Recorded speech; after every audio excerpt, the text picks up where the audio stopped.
Hindi medium से UPSC crack किया है और वो 13वीं रैंक हासिल की है निशांत जी ने। तो ये बताइए कि हिंदी मीडियम के स्टूडेंट की इतनी अच्छी रैंक पाना उनके लिए कैसे पॉसिबल है, क्या टिप्स हैं उनके लिए, और कैसे आपने ये बिल्कुल कैसे किया कि 13वीं रैंक हासिल कर ली हिंदी मीडियम से? पंकज जी, जब हम लोग तैयारी कर रहे थे, ये 2012, 13, 14 की बातें हैं, तो तब हमारे सामने कोई ऐसा बहुत बड़ा बेंचमार्क नहीं था। जैसे आज आप कह सकते हो भी निशान जी आपकी 13th रैंक आई हिंदी मीडियम में। हमने सुना था एक नाम किरण कौशल का, जिनकी अपने ज़माने में 3rd रैंक आई थी। बट उसके बाद बहुत पैटर्न बदल गया और बहुत सारे बदलाव परीक्षा में आ गए। 2 ऑप्शनल की जगह 1 ऑप्शनल रह गया, जीएस के 4 पेपर हो गए, प्री में सी सेट आ गया, मतलब बहुत सारे एक ओवरहोलिंग हो गई एग्ज़ाम की। तो इस नए पैटर्न के बाद एक जो मेरी रैंक आई वो एक बड़ी चीज़ तो थी ही, और मतलब एक बड़ा कीर्तिमान जैसा था। जहाँ तक ये बात है कि मैंने कैसे ये रैंक आई, तो मैं 1-2 बात कहना चाहता हूँ आपसे कि एक तो मैं शुरू से हिंदी मीडियम का स्टूडेंट रहा हूँ, और यूपीएससी में आप हिंदी मीडियम का ऑप्शन ले ही सकते हैं। हिंदी के आप तो किसी और इंडियन लैंग्वेज को भी ले सकते हैं अगर आप चाहें तो, तमिल लेना चाहते हैं, तेलुगु। तो मैं मेरी हिंदी पे अच्छी पकड़ रही है हमेशा। तो मैं मेरे को जो कंटेंट लिखना है उसको मैं हिंदी में अच्छे से लिख सकता हूँ, ऐसा मुझे विश्वास है। तो मुझे कभी भी ये डाउट नहीं था अपने ऊपर कि अगर मैं हिंदी में आंसर लिखूंगा तो मुझे अच्छे नंबर नहीं मिलेंगे। तो मुझे ये पूरा एक तरह से आस्था थी अपने मीडियम के ऊपर और अपने ऊपर की, और विश्वास था पूरा कि अगर मैं अच्छा करूंगा तो मुझे अच्छा रैंक मिलेगी।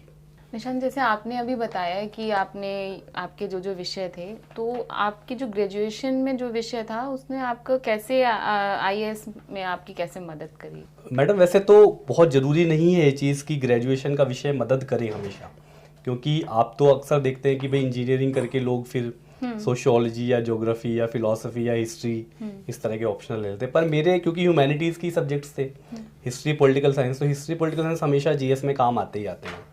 और लैंग्वेज भी हमेशा काम आती है, क्योंकि लैंग्वेज के कंपलसरी पेपर्स भी होते हैं। और फिर जो भी आप मीडियम लेते हैं उसमें आपको भाई मान लो आपको बहुत सारी नॉलेज है, पर मेरा ये मानना यूपीएससी में बहुत बड़ा महत्व है इस चीज़ का कि आप कैसे उसको लिखते हो। अच्छा निशांत, ये बताइए कि निबंध पत्र ऐसे राइटिंग की आपने तैयारी कैसे की, क्योंकि कैसे लिखा जाए निबंध, ये काफ़ी एक बड़ा चुनौती होता है, तो इसके बारे में कुछ बताएं। एस्से में एक्चुअली मेरे को थोड़ा शुरू से शौक था एस्से लिखने का, और एस्से में फॉर्चुनेटली मेरे सबसे ज़्यादा मार्क्स आए थे 160 उस समय, उस साल सबसे हाईएस्ट मार्क्स थे वो। और हिंदी में ही मैंने एस्से लिखा था, क्योंकि हिंदी मीडियम में एग्ज़ाम दिया था। तो इसमें मैं ये कहना चाहता हूँ कि एस्से लिखते हुए 2-3 बातों का आपको ध्यान रखना चाहिए। एक तो जो आप टॉपिक चुने, जो भी, जैसे अब 2 एस्से लिखने होते हैं आपके पैटर्न में, 1000 से 1200 शब्दों का एस्से होता है, और 2 एस्से आपको लिखने होते हैं।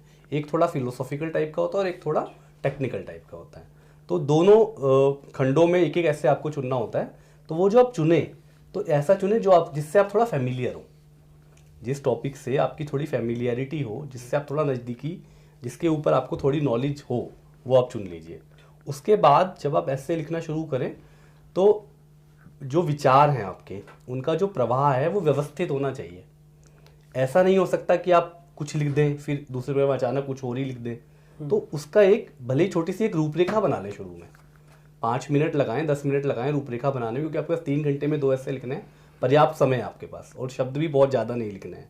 तो आप एक बार रूपरेखा बना लीजिए, रूपरेखा बना करके व्यवस्थित ढंग से लिखिए। उसके बाद अगर कोई आपको उस कंटेंट से संबंधित कोई कोटेशन, कोई किसी बड़े विद्वान का कोई वाक्य याद आता है, या कोई कोटेशन, कोई आंकड़ा, कोई डेटा याद आता है, तो वो आप उसमें वहाँ कोट भी कर सकते हैं। पैराग्राफ में लिखें, छोटे छोटे पैराग्राफ बनाएं, प्रवाह होना चाहिए, पढ़ने के बाद पढ़ने वाले को एक रुचि आनी चाहिए उसमें। निशान, तैयारी को लेकर ही मेरा एक और सवाल है कि आपका वैकल्पिक विषय क्या था और आपने इसकी कैसे तैयारी करी, और सबसे बड़ी बात कि क्या उसमें क्या आपने कौन सी अच्छी किताबें यूज़ करी जिससे आपकी तैयारी अच्छी हुई, और ओवरऑल आपकी पूरी जो स्टडी मटेरियल था वो क्या था?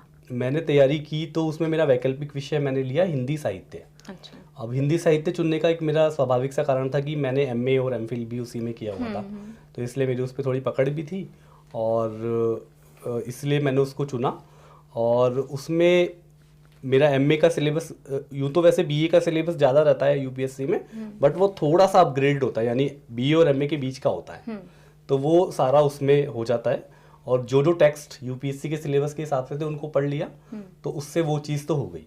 अब रही बात जीएस की, जीएस की, एसए की, इन चीज़ों की।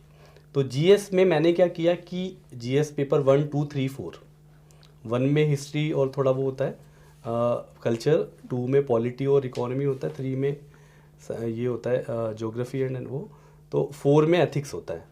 तो मैंने इन चारों पेपरों के लिए जो ऑथेंटिक किताबें अवेलेबल है, प्रामाणिक पुस्तकें, जैसे कोई गवर्नमेंट पब्लिशर की हैं या किसी बहुत ही प्रतिष्ठित प्रकाशक की जो किताबें हैं, उन सबको हर चीज़ के लिए एक एक, जैसे मान लीजिए जीएस के बहुत सारे सेगमेंट्स होते हैं, history, geography, polity, environment, culture, science tech, current affairs, economy, तो इन सब चीज़ों के लिए एक एक किताब।